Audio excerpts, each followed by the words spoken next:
Welcome to Let's Talk Migraine, where we talk about some of the hottest topics faced by people who live with migraine, a disabling and complex neurological disorder that affects nearly 40 million people in the US and 1 billion globally. Today, we're going to be talking about comorbidities, one of the more challenging aspects of life with this disease. Unfortunately, there are many comorbid conditions of migraine, and they can affect treatment options, quality of life, disability, and much more. So let's just jump straight into what are some of these comorbid conditions? Angel, what are some of the ones that come to your mind immediately? When I think of the one disease that presents additionally with the others, for me, it would be mood disorders like anxiety or depression, as well as heart diseases. Erica, would you like to share some that come to your mind? Yeah, so a few that come to my mind would be autoimmune diseases, fibromyalgia, asthma, thyroid disorders, GI issues, epilepsy. I mean, there's so many. Yeah, there really are. There's just like the list is endless. There's an advocacy organization that recently came out with a long list of comorbid conditions. I think they're still releasing information on it, and it's kind of incredible for people with migraine to go down that list and check some things off. But Aaron, can you think of any others that we may have missed out that are obvious? And how have the comorbid conditions that you live with impacted your migraine treatment? Yeah, well, sleep apnea personally affects me, and I know that sleep disorders is also a comorbid condition that a lot of people deal with. Um, I've got several other issues that I experience as well, and I have to take medication, and sometimes it'll trigger a migraine, so I have to make that decision to either have a migraine attack and treat whatever other condition I have, or just deal with the pain and discomfort and from the other conditions and hopefully not trigger a migraine. So it's just kind of a difficult trade-off sometimes. Yeah, absolutely. And, Angel, what is that like for you? It becomes an endless cycle for me with the sleep disorders that occur with my migraine. If I don't get enough sleep, I trigger a migraine. If I have a migraine, I can't sleep, and it becomes a cycle that the medication that I might take might make me hyper. So then I can't sleep. I have to make a decision which one, like Erin said, I'm willing to treat at the time. I know for myself, like I have asthma, I have autoimmune conditions, I have Sjogren's, I have problems with my spine, and it really complicates things like beta blockers, which are often prescribed for migraine. They can aggravate asthma. There are a lot of medications for migraine that can aggravate cardiovascular conditions as well. And so, a lot of times when people think, oh, you can just take a pill or you can just take a triptan for migraine, you can't necessarily just do anything with migraine. It's actually really complicated. And I know that a lot of us we have some success stories and we have some challenges. Erica, what is some of your experience with this? I have several, like you do. I have several conditions, both comorbid and non-comorbid, but they still interact with each other. More recently, I was diagnosed with fibromyalgia, and that was kind of a light bulb moment for me because in the past, my physicians would always just say, "Oh, it's migraine. It's migraine." So every symptom I had was migraine, but it wasn't. It was actually triggering migraine, but it wasn't the cause of my migraine attacks. So when I saw the doctor a few weeks ago, and we did different testing, blood tests, things like that, to rule things out, because fibromyalgia is basically a condition of ruling everything else out. And we Right. did. We were able to rule out, some pretty heavy stuff that they were considering. And it turned out more than likely it is fibromyalgia. I fit every box, and I'd never done that before. That was the first time I wasn't just different. And so it actually gave me peace of mind. One, I found a community within the fibromyalgia community, but it's funny because when I talked about having fibromyalgia, a lot of them were like, "I have migraine and fibromyalgia too. Like, we need to start a group just for that." you know. Right. So a lot of comorbid conditions trigger migraine. So it's just this endless cycle, like Angel said. I have the same issue. My fibromyalgia triggers migraine. Fortunately, the migraine doesn't trigger the fibromyalgia for me.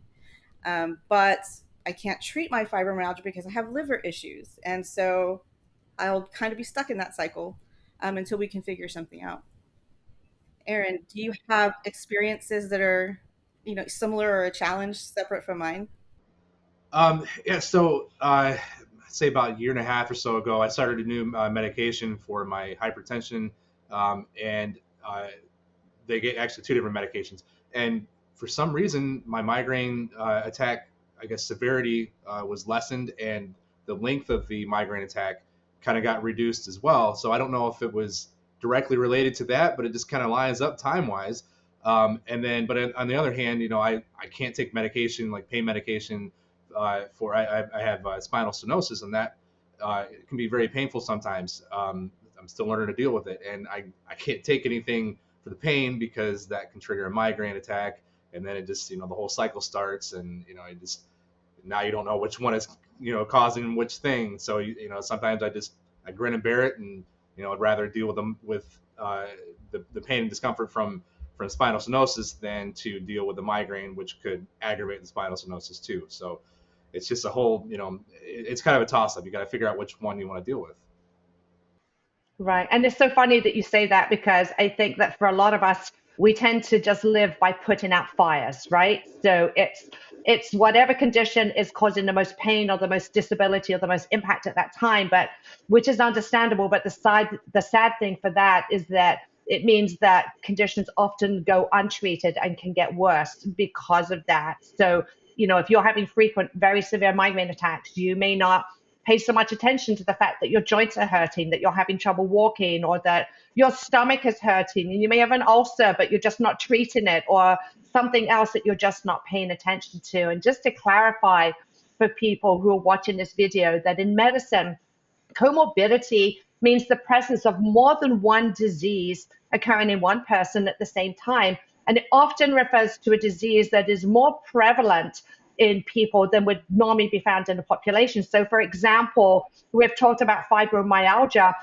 20 to 36% of people with migraine have fibromyalgia. In the general population, that's 2 to 4%. That is a huge difference. And another example is that people with migraine are more than 3 times as likely to have gastric ulcers or GI bleeding. So I wanted to kind of just touch on this really quickly with the group, and anyone can feel free to jump in. But was there an aha moment or a light bulb moment when you thought, wow, I think I have something more than migraine? Or what was your journey like in trying to find a doctor who would give you the correct diagnoses for what you have? I'll jump in that this experience has been a light bulb moment for me.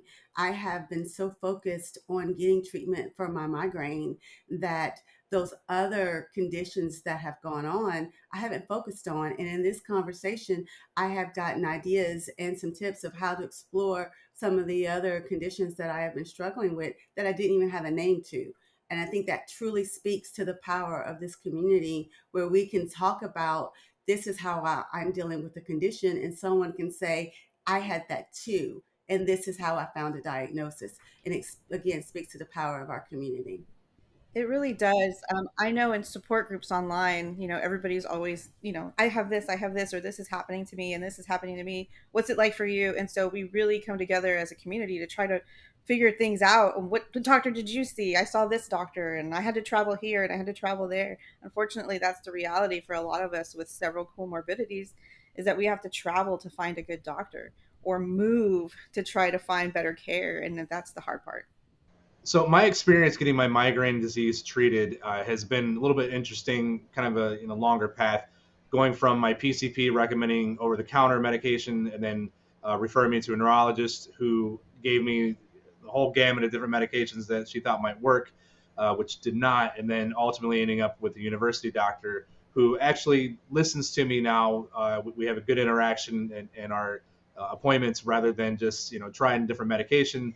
We go through my history and we sit down and we talk about things. He's not trying to rush me out. So it's taken several years to get to that point, and I feel comfortable with that finally. So now I'm moving on to trying to figure out what other issues I've got that and listening to Erica talk about fibromyalgia and her experience with getting diagnosed with that really has kind of made me think about I guess looking into that as well as a possible condition that I might have. Yeah. Yeah.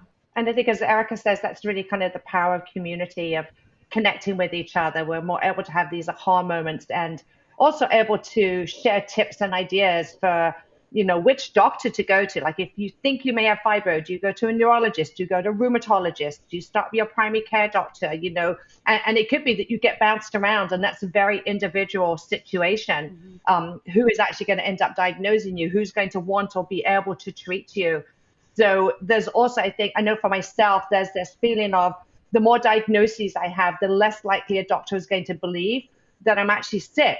It's like, how could someone have this many things going on with them? My list of diagnoses is so long. It's crazy.